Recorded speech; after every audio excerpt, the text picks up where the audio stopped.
Did you know that in 1 Chronicles 16, Israel technically had two centers of worship operating at the same time? While David was dancing before the ark in his new tent in Jerusalem, the original tabernacle of Moses and the altar of burnt offering were actually miles away in Gibeon. Today on Bible Study Journey, we're going to unpack why David split the presence of God from the method of sacrifice and what this strange dual worship system teaches us about the heart of God. The story of 1 Chronicles 16 is one of profound joy for Israel. It is the day the Ark of the Covenant, the sign of God's throne on earth, finally comes home to Jerusalem. David orchestrates this moment to center Israel's identity, worship, and hope in God's presence. He prepares a special tent, a public declaration that God will dwell at the nation's heart. The return of the Ark unites the kingdom in shared repentance and celebration. After years of distance, God's presence is honored again at the center of life, signaling restoration and a blessed future. Rather than unifying everything under one roof immediately, David established two centers of worship, Jerusalem and Gibeon. The Ark had a long and troubled history. The tabernacle, the portable sanctuary built by Moses, had become separated. The Ark was later returned and rested at Kiriath Jearim. Meanwhile, the tabernacle and its bronze altar relocated to Gibeon. Priests at Gibeon continued regular burnt offerings. David transported the ark to Jerusalem and placed it in a tent, but he did not uproot the tabernacle from Gibeon. He created a deliberate division of sacred duties. In Jerusalem, he appointed Levites like Asaph and his brothers, songs of praise, thanksgiving, and music. They commemorated and proclaimed God's covenant faithfulness. At Gibeon, David stationed Zadok and other priests to maintain the tabernacle and altar. They offered the required burnt offerings regularly in obedience to the law. This preserved continuity with Mosaic tradition and allowed the Ark, God's enthroned presence, to dwell in David's capital. The dual arrangement was practical and reverent. Moving the massive tabernacle abruptly might have disrupted priestly routines.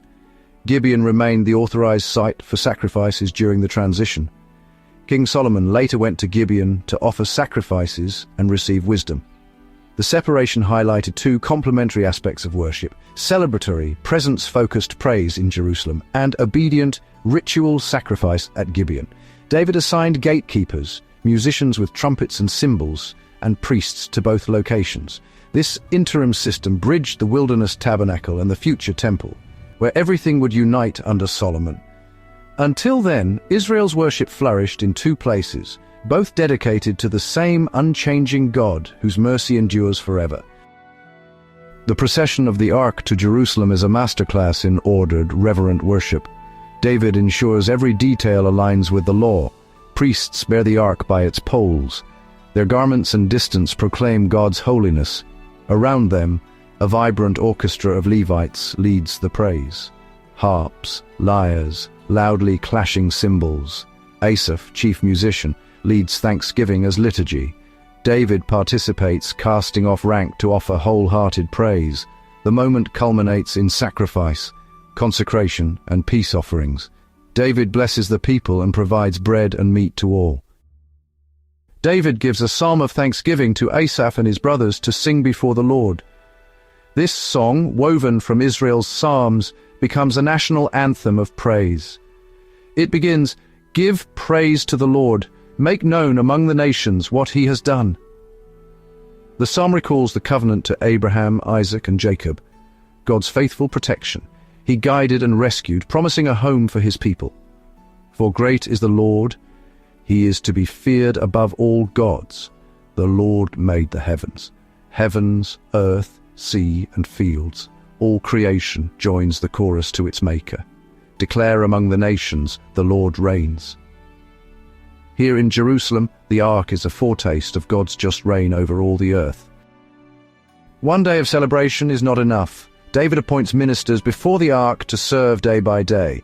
Offerings and praise mark each morning and evening. Order, excellence, and stewardship shape the nation's heartbeat. Asaph serves before the Ark in Jerusalem. Zadok and the priests continue sacrifices at Gibeon. Daily offerings speak of ongoing atonement, daily songs of joyful fellowship. Jerusalem learns to live continually before God's presence with reverence and gratitude. While historical, this day foreshadows a greater nearness, God with us. The tent points ahead to God dwelling among his people in a more perfect way. Proclaim his salvation day by day, a call that echoes toward a universal good news. The Lord reigns, anticipates the Son of David, whose righteous judgment sets the world right. As the ark enters Jerusalem, we glimpse the day the King of Glory himself would enter, bringing righteousness, peace, and joy. Are you ready for the next chapter? Just click here to go straight to it.